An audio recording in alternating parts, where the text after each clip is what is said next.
Bonjour, alors nous nous retrouvons aujourd'hui pour entamer un nouveau cycle de vidéos sur la notion d'histoire.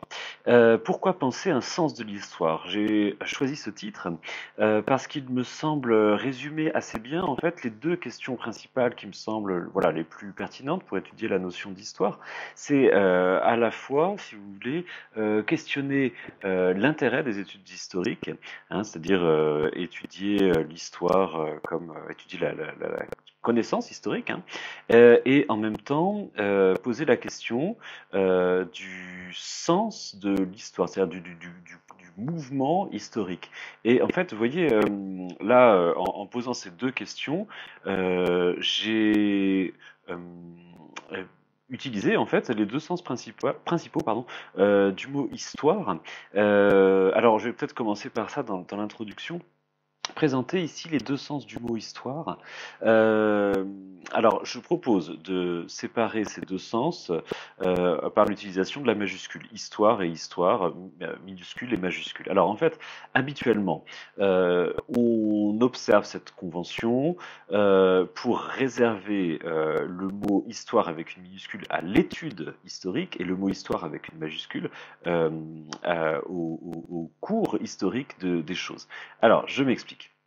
Quand on emploie le mot avec une minuscule, l'histoire, on désigne ainsi une discipline universitaire que l'on enseigne dans les classes, que l'on enseigne au lycée, au collège, etc. C'est-à-dire qu'en fait, le mot histoire, écrit ainsi, désigne donc l'étude des événements du passé. D'accord. C'est-à-dire qu'ici, le mot histoire ne désigne pas les choses en train de se faire, en train de se dérouler, mais simplement l'étude que l'on fait sur ces choses une fois qu'elles se sont déroulées. Il s'agit donc d'une connaissance, hein, il s'agit d'une discipline avec ses problèmes épistémologiques, avec ses problèmes de méthode, et il ne s'agit pas en fait de l'histoire entendue avec la majuscule, avec le grand H, comme le mouvement même des événements historiques. Euh, alors, quand on emploie histoire avec le H majuscule, on désigne par là la force qui fait avancer en fait les sociétés humaines, qui fait périr les civilisations ou au contraire réussir d'autres civilisations. C'est-à-dire qu'en fait, quand on emploie le mot histoire avec une majuscule, c'est plus ou moins dans l'idée que l'histoire constitue un mouvement propre qui anime en fait le cours des événements et qui les conduit vers une fin, vers un but qui pourrait éventuellement peut-être avoir un sens, hein. Autrement dit, c'est ce qu'on appelle le sens téléologique du mot, c'est-à-dire lorsqu'on considère que l'histoire est animée par une fin, hein. Donc, ce sont voilà deux façons d'utiliser le mot qui sont très différentes. Alors, vous voyez par exemple quand on dit, je sais pas, des phrases un peu définitives ou quand on dit voilà l'histoire jugera, par exemple, ça c'est typiquement une formule qui renvoie au deuxième sens du mot, c'est-à-dire en supposant que, si vous voulez, le cours des événements humains traduit une forme de vérité. C'est-à-dire quand on dit voilà, enfin, tel homme politique a-t-il eu raison de faire ceci ou de prendre telle décision, l'histoire jugera. On veut dire par là, à ce moment-là, que les événements humains sont animés par un sens, hein, et que finalement, une génération plus tard, les événements apporteront une sanction, une vérité, un jugement sur la période précédente. Voilà. Ou quand on dit encore quand on dit voilà l'histoire se met en marche, alors dans ce cas-là on met une grande majuscule à histoire, c'est pour expliquer qu'il y aurait, ou pour avancer l'idée qu'il y aurait derrière les événements une sorte de dynamique un peu rationnelle qui emmènerait voilà l'humanité vers un progrès, vers quelque chose de positif. Bon. Donc vous voyez, c'est pas le sens simplement d'étude, hein, qui est employé ici, étude des événements historiques, c'est vraiment l'idée qu'il y a un sens, qu'il y a une dynamique, qu'il y a une finalité, hein, derrière les événements. C'est cela la notion de téléologie, hein, c'est l'idée de finalité. Télos en grec, ça veut dire but, fin, finalité. Euh, Alors, Louis, le, la question que je vais poser, en fait, ici, je vais commencer peut-être par questionner justement cette idée d'une rationalité de l'histoire. C'est ça qui fait, à mon avis, la porte d'entrée la plus facile, hein, pour ce cours. Est-ce que quand on observe le cours des événements humains, on peut deviner en fait la trace d'un sens, la trace d'une rationalité, la trace d'une structure, hein, qui laisserait penser que les événements humains s'arrangent vers un progrès, vers un mieux, vers un but rationnel, hein. Est-ce qu'il y a un plan caché derrière les événements humains, ou alors est-ce que en fait la suite des événements humains n'est que euh, guerre, destruction, des épisodes sanglants, meurtriers, destructeurs. C'est-à-dire que, voilà, après tout, on peut soit avoir espoir dans l'histoire humaine, soit au contraire euh, voir dans l'histoire humaine une suite de révolutions avortées, de progrès suivis de brusques retours en arrière.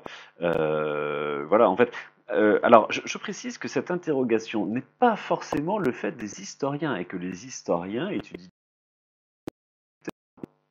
et s'obligent souvent, par principe de méthode, à renoncer complètement au deuxième sens du terme, en disant, bon, il ne faut pas que l'idéologie prenne le pas sur l'étude des événements du passé, et donc étudions de la façon la plus neutre, la plus objective possible. Alors, on se demandera, est-ce que c'est possible? Étudions de la façon la plus neutre possible les événements sans présumer de leur finalité. Alors, euh, la question est posée avec une grande violence par Shakespeare. Dans une page célèbre de Macbeth, c'est tout à fait à la fin de la tragédie de Macbeth, quand en fait le roi Macbeth a été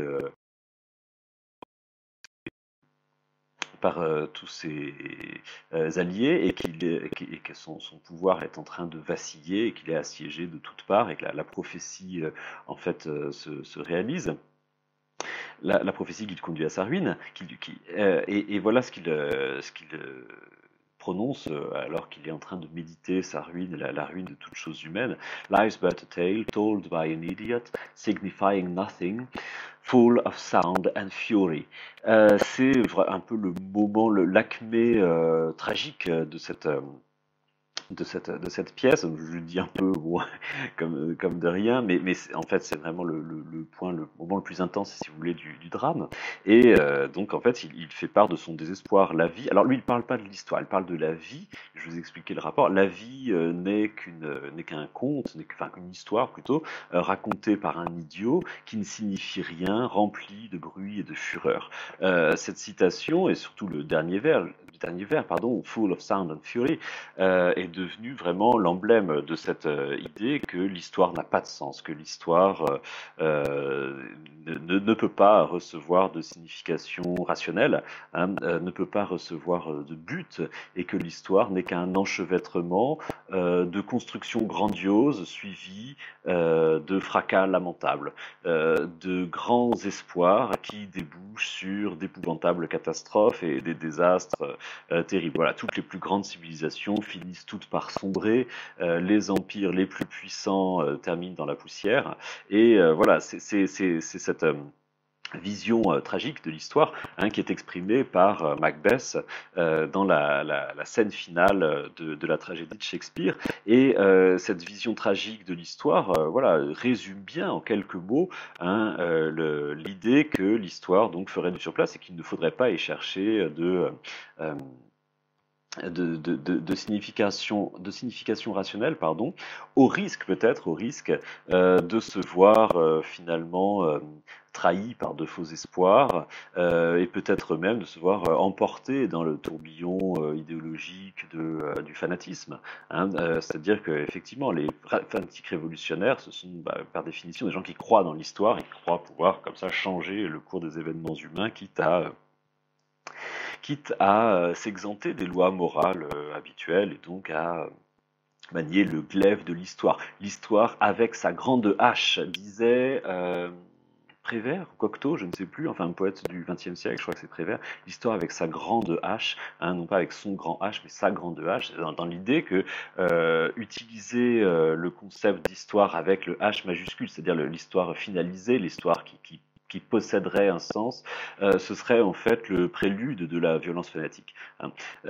Quand on considère que l'histoire a une signification rationnelle, en fait, assez vite, on se dote des moyens de hâter le déroulement et l'avènement du sens historique de l'histoire, et donc, du coup, on se donne l'excuse enfin une belle excuse, une excuse en or, pour passer par-dessus la morale et expédier dans l'autre monde tous ceux qui se mettent en travers de notre route, quoi. Voilà, c'est le résumé en un mot, définition enfin quelques mots, la définition du fanatisme révolutionnaire. Alors je voudrais, juste pour terminer cette introduction, évoquer quelques façons différentes, quelques modèles différents de concevoir l'histoire.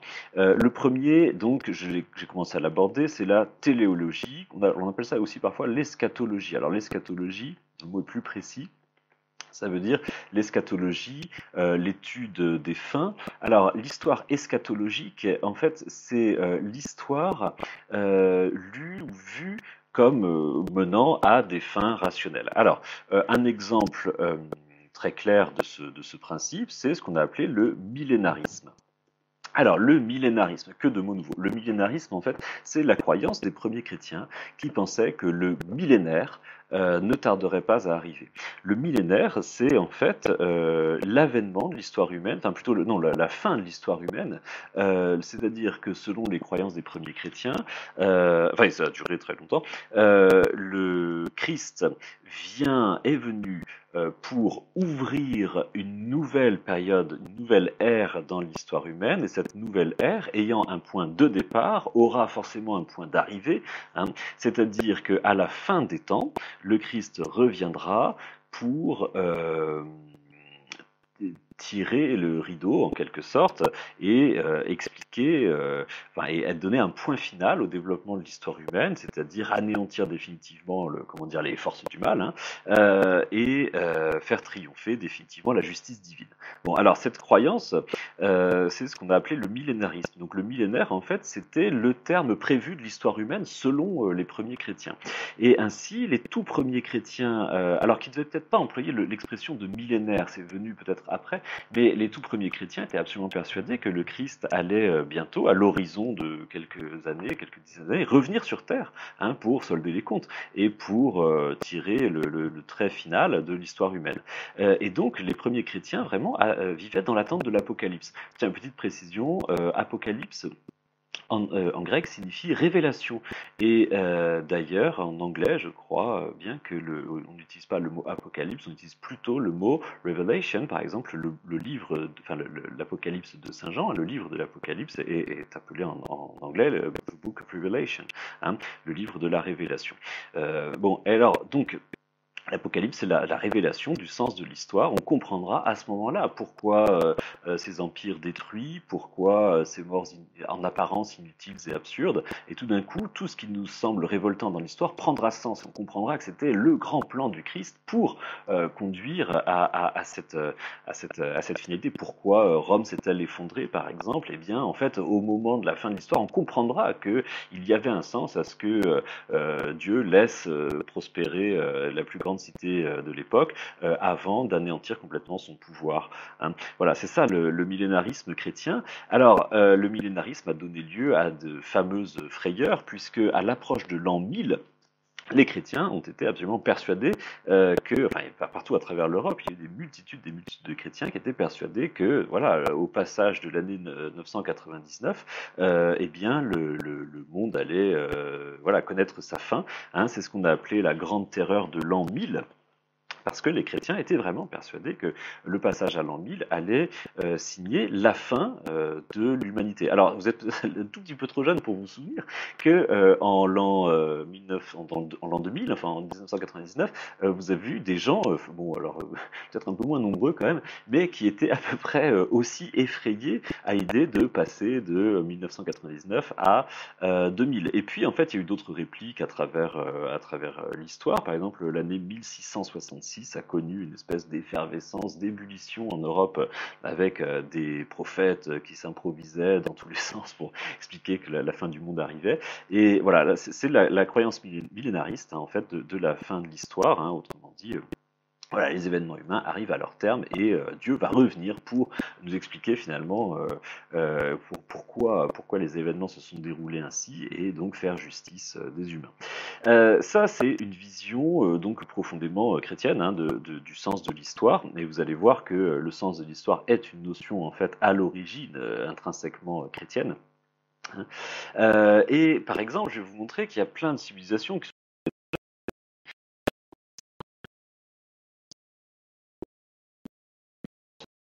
complètement différent, hein, c'est-à-dire l'histoire comme un cycle qui se répète. Alors, je voudrais développer ici l'exemple chinois, hein, l'exemple de la vision du temps et de l'histoire dans la civilisation chinoise en général.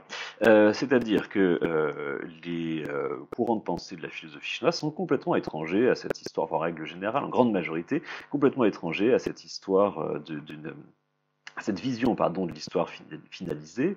Si on étudie un petit peu l'histoire chinoise, on s'aperçoit effectivement que l'histoire de la Chine, je parle de la Chine impériale, hein, c'est-à-dire jusqu'à 1911, a été en fait un vaste cycle, ou une suite plutôt de cycles qui se recommençaient les uns après les autres.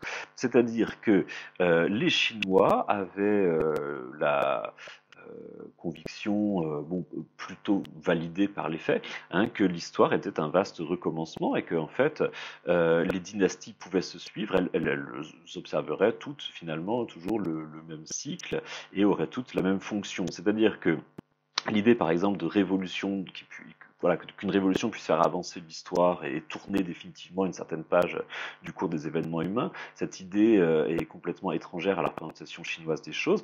Et en fait, à travers leur histoire, les Chinois, effectivement, n'ont cessé de reproduire finalement des dynasties qui se suivaient, mais qui finalement s'imitaient les unes les autres. D'une révolution qui fasse vraiment tourner la page, cette idée est vraiment apparue très très très tardivement avec l'histoire moderne, avec donc 1911, la fin de l'empire chinois. Oui, je voulais ajouter quelque chose sur l'exemple de la Chine. Oui, c'est plus, ça me reviendra. Mais en tout cas, oui, la fonction de l'empereur est toujours la même, hein, c'est-à-dire reproduire l'équilibre du ciel et de la terre et voilà, devenir l'intermédiaire entre le ciel et la terre pour accomplir sur terre les commandements du ciel. Euh, et donc la fonction est toujours la même, toujours assurer la pérennité, l'éternité en fait du ciel sur terre, hein. Euh, on change de régime, on change de palais, on change de capitale aussi. La capitale changeait à chaque dynastie, mais finalement tout reste. Enfin, plus ça change, plus c'est pareil, quoi. Voilà, c'est ça l'idée. Hein, le pouvoir terrestre a pour but d'assurer la pérennité en fait des lois de l'univers, quoi. Enfin, du ciel, comme on dit dans la philosophie chinoise. Alors, je vais vous donner juste un exemple très concret pour illustrer ce propos. La mesure du temps. Nous sommes évidemment habitués, nous autres occidentaux, à considérer que voilà, nous sommes cette année en 2020, c'est-à-dire que notre présence se situe par rapport à une date fixe. Bon, peu importe qu'on considère que Jésus-Christ ait existé ou non, nous comptons le temps par rapport à cet événement avéré ou fictif, je ne sais pas, mais en tout cas, nous comptons bien que l'histoire humaine se décompte par des années qui s'ajoutent et qui nous éloignent d'un point zéro. Bon. Évidemment, cette notion, vous voyez bien, est empruntée directement au christianisme. Et dans les autres religions monothéistes, il y a aussi des points zéro qui ne sont pas les mêmes, qui sont pour la religion judaïque la création du monde, pour l'islam l'Hégire, en 622. Mais en tout cas, dans tous ces repères, enfin, on est cas-là situé par rapport à un repère absolu, hein.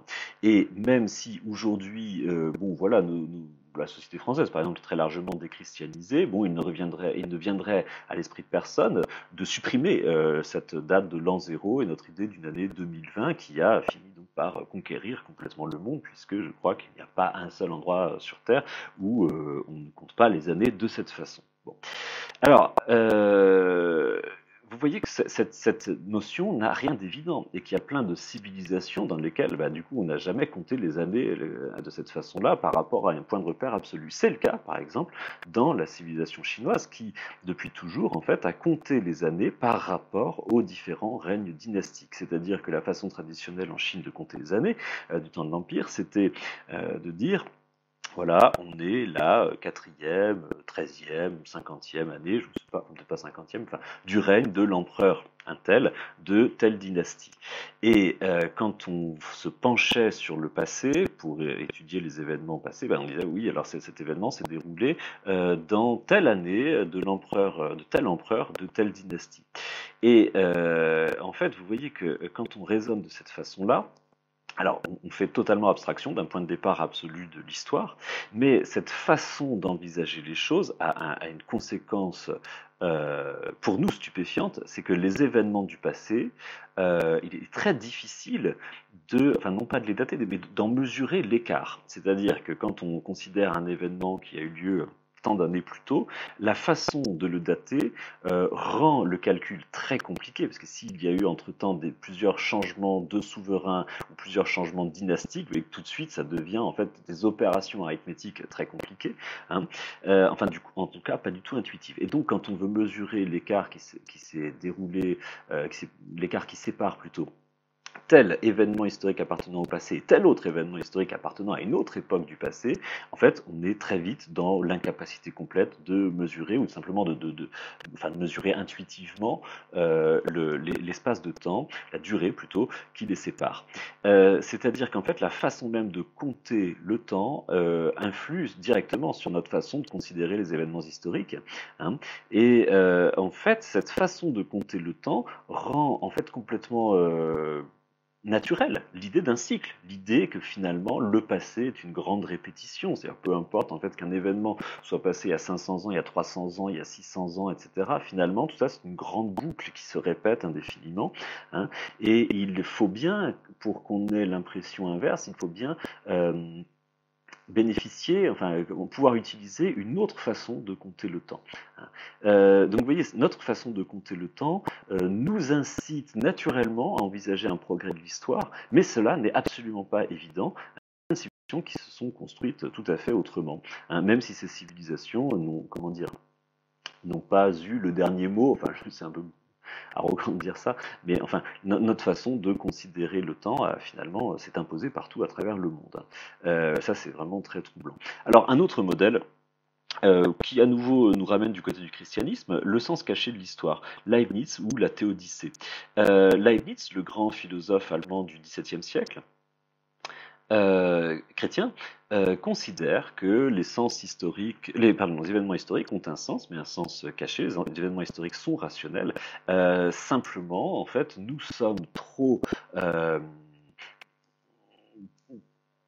nous n'avons pas suffisamment de distance, nous sommes trop près des événements historiques pour en comprendre le sens. C'est comme quand, vous savez, vous êtes dans un musée, que vous regardez un tableau de très près, en fait, si vous vous approchez trop du tableau, vous ne pourrez pas en saisir l'ensemble, l'harmonie, le sens général. Et en fait, il faut avoir une certaine distance avec le tableau pour pouvoir en saisir l'arrangement, l'organisation et la signification. Eh bien, en fait, avec les événements historiques, c'est exactement la même chose. Nous sommes le nez collé sur les événements historiques et donc nous ne pouvons pas comprendre en fait la signification. Il faudrait, pour pouvoir comprendre la signification des événements historiques, il faudrait pouvoir avoir suffisamment de recul. Donc en fait, c'est seulement à la fin des temps que les hommes pourront comprendre le sens de l'histoire. Et d'ici là, eh bien, nous devons nous efforcer de trouver la justice de Dieu théodicée, c'est un mot valise, un mot grec. Théodicée, ça veut dire littéralement justice de Dieu. Hein. Et la tâche du philosophe, donc, c'est de retrouver la justice de Dieu, c'est-à-dire d'étudier les événements historiques en essayant de chercher pourquoi Dieu a pu permettre que tel événement se produise, etc. Ils doivent bien avoir un sens et il s'agit de relire l'histoire pour essayer d'en comprendre la signification cachée. Voilà. Dernier modèle, dernière façon, dernière proposition pour considérer l'histoire, enfin c'est ouvert, hein, je propose quelques exemples, c'est Schopenhauer. Vous avez peut-être trouvé derrière l'explication de Shakespeare que j'ai faite des accents schopenhaueriens. Schopenhauer, typiquement, vous vous souvenez peut-être des grandes explications que vous avez données sur la nature cyclique du vouloir vivre. Typiquement, Schopenhauer est un philosophe qui considère que l'histoire est faite uniquement de répétitions. Ce sont les cycles du vouloir vivre. Hein, vous vous souvenez pardon, du cycle du désir ou du cycle de la vie. Hein, le vouloir vivre prend son élan dans des phases ascendantes qui nous poussent à désirer, à mettre toutes nos forces ensemble pour réaliser un but, avant de parvenir à un point zénith, à un point, une apogée, hein, qui précède immédiatement la catastrophe et la dégringolade. Et bien en fait, avec l'histoire humaine, c'est la même chose, c'est-à-dire que Schopenhauer, considère que toutes les civilisations également obéissent à un système de diastole et de systole. Hein, c'est-à-dire des moments où l'histoire s'accélère et semble progresser jusqu'à aboutir à un point un sommet, et le sommet c'est toujours le début de la fin, c'est-à-dire que quand une époque parvient à son apogée, et bien en fait c'est le début de la dégringolade, le début du désastre, le début de la catastrophe. Donc pour Schopenhauer, finalement, l'histoire humaine ne fait que se répéter, il n'y a que les costumes qui changent, dit Schopenhauer. En fin de compte, ce sont toujours les mêmes mobiles, ce sont toujours les mêmes épisodes, plus ou moins, avec des circonstances qui peuvent varier, qui peuvent différer, mais finalement, voilà, ce sont toujours les mêmes mobiles, à savoir le désir de puissance, la soif de pouvoir, qui animent des ambitieux qui vont construire de grands empires qui vont fatalement s'effondrer. Hein, c'est-à-dire qu'on aura toujours des Alexandre, des Napoléons, des Jules César, qui obéiront toujours au même désir de puissance, qui agiteront partout les feux de la guerre pour construire de grands ensembles qui inévitablement finiront par s'effondrer. Et en fait, dans les décombres de ces grandes réalisations, nous trouverons toujours en fait voilà le même mouvement du vouloir vivre, hein, qui se répète inlassablement. Pour Schopenhauer, c'est une position de sagesse. Il ne faut pas trop espérer du côté de l'histoire. Voilà une illusion dont il faut guérir. Voilà. Bon, donc je termine ce point en expliquant, enfin, par la problématique. Alors on verra principalement deux choses. Dans un premier temps, pourquoi étudier l'histoire, c'est-à-dire l'histoire avec un petit h, l'histoire comme connaissance, quel est le but des études historiques. Et dans un deuxième temps, on étudiera davantage la notion de sens de l'histoire. Est-ce que le sens de l'histoire est simplement un dangereux instrument idéologique ? Et est-ce que le fait de renoncer à cette notion est vraiment une garantie contre la folie de l'histoire? Voilà, je vous laisse et je vous dis à bientôt dans la prochaine vidéo.